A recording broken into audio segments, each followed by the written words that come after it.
بنی اسرائیل تاریخ کی ایک ایسی قوم ہے جن کی طرف اللہ تعالیٰ نے سب سے زیادہ پیغمبروں کو مبعوث کیا، جو ہر دور میں اس قوم کی رہنمائی کرتے رہے۔ اللہ نے بنی اسرائیل کو ایک لمبے وقت تک دنیا کی باقی اقوام پر سبقت دی اور دنیاوی ترقی عطا فرمائی۔ بنی اسرائیل کو بے شمار نعمتوں سے نوازا گیا تھا اور مقدس سرزمین بھی عطا کی۔ اس کے باوجود یہ قوم اللہ کی نافرمان ثابت ہوئی۔ یہودیوں نے اللہ کی طرف سے بھیجے گئے بے شمار نبیوں کو قتل کیا اور ہر دور میں شرک میں مبتلا ہو گئے۔ جب اللہ تعالیٰ ان کو عذاب میں مبتلا کرتا تو یہ لوگ اپنے پیغمبروں پر ایمان لا کر ان کی پیروی کرنے لگ جاتے۔ جیسے ہی ان سے اس عذاب کو دور کر دیا جاتا تو یہ اپنے وعدے سے پھر جاتے اور حق کا انکار کرنے لگتے۔ قرآن مجید میں بنی اسرائیل کی نافرمانی کے کئی واقعات موجود ہیں، جن میں ایک قابل ذکر واقعہ سامری جادوگر کا واقعہ ہے، جس نے بنی اسرائیل کو حق کے راستے سے بھٹکا کر انہیں ایک بچڑے کی پوجا میں لگا دیا تھا۔ روایتوں کے مطابق سامری کا اصل نام موسیٰ ابن ظفر تھا۔ سامری جس سال پیدا ہوا اس سال فرعون نے بچوں کو قتل کرنے کا حکم جاری کیا تھا۔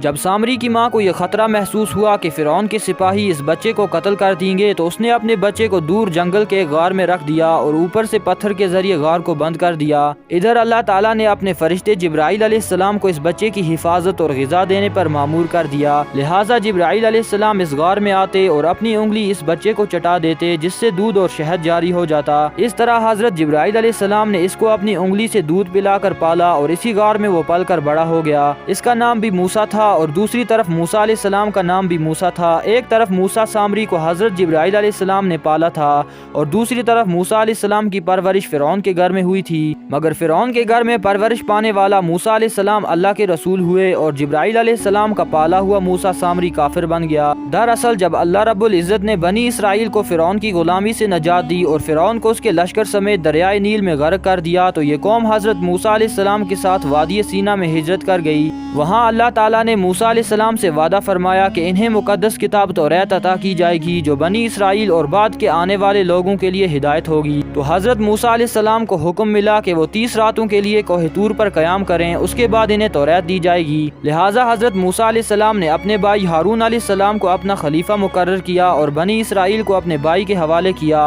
اور ان کو یہ حکم سونپا کہ جب تک وہ کوہ طور سے نہ لوٹائیں تب تک آپ قوم کے مسائل کو دیکھیں گے اور انتظام سنبھالیں گے۔ موسیٰ علیہ السلام کوہ طور پر چلے گئے جہاں آپ 1 ماہ کے روزے اور عبادت میں مشغول ہو گئے۔ ادھر شیطان مردود کو بنی اسرائیل کو بہکانے کا ایک زبردست موقع مل گیا، لہٰذا سامری نے بنی اسرائیل کو بھٹکانے کا ارادہ کیا۔ سامری بھی مصر سے بنی اسرائیل کے ساتھ ہجرت کر کے آیا تھا۔ جب موسیٰ علیہ السلام کو واپس آنے میں تاخیر ہوئی اور 30 دن سے بھی زیادہ ہو گئے تو سامری نے بنی اسرائیل میں یہ افواہ پھیلا دی کہ موسیٰ علیہ السلام کی موت ہو گئی ہے۔ اس نے بنی اسرائیل سے کہا کہ تم لوگ اپنے سونے چاندی کے زیورات میرے پاس رکھ دو تاکہ آگے سفر میں یہ قیمتی سامان کہیں کھو نہ جائیں۔ چونکہ وہ ایک معزز شخص مانا جاتا تھا اس لیے بنی اسرائیل نے تمام سونے چاندی کے سامان اس کے حوالے کر دیے۔ اس نے آگ کی ایک بھٹی بنائی، پورا سونا چاندی اس میں ڈال دیا۔ دیکھتے ہی دیکھتے سونا چاندی پگھلنے لگا اور اس آگ سے ایک بچڑے کی شکل کا ایک مورتی نکلا۔ سامری کے پاس اس جگہ کی مٹی تھی جس جگہ جبرائیل علیہ السلام کے گھوڑے نے قدم رکھا تھا۔ اس نے جیسے ہی وہ مٹی اس بے جان بچڑے میں ڈالی تو وہ گائے کی طرح آواز نکالنے لگا۔ سامری نے بنی اسرائیل سے کہا موسیٰ علیہ السلام تو اپنے خدا کی تلاش میں گئے ہیں جبکہ خدا خود ہمارے پاس تشریف لے آئے۔ سامری نے بچڑے کی طرف اشارہ کر کے کہا یہی خدا ہے۔ سامری کی اس گمراہ کن تقریر سے بنی اسرائیل کو اس بچڑے کے خدا ہونے پر یقین آ گیا تو انہوں نے اس کی پوجا شروع کر دی اور اس کے سامنے سجدہ کرنے لگے۔ 12,000 آدمیوں کے سوا ساری قوم نے اس بچڑے کی پوجا شروع کر دی۔ جب موسیٰ علیہ السلام کوہ طور سے واپس لوٹے تو قوم کی حالت کو دیکھ کر غضبناک ہو گئے اور اپنے بھائی ہارون کی داڑھی کو پکڑ کر کہا میں نے تمہیں اس قوم کی ذمہ داری دی تھی، پھر یہ شرک کیسے ہو گیا؟ لوگ اس بچڑے کی پوجا کیوں کر رہے ہیں؟ حضرت ہارون علیہ السلام نے کہا اے میرے بھائی مجھ پر ملامت نہ کرو، اس قوم نے میری ایک نہ سنی جبکہ میں نے انہیں سمجھانے کی لاکھ کوشش کی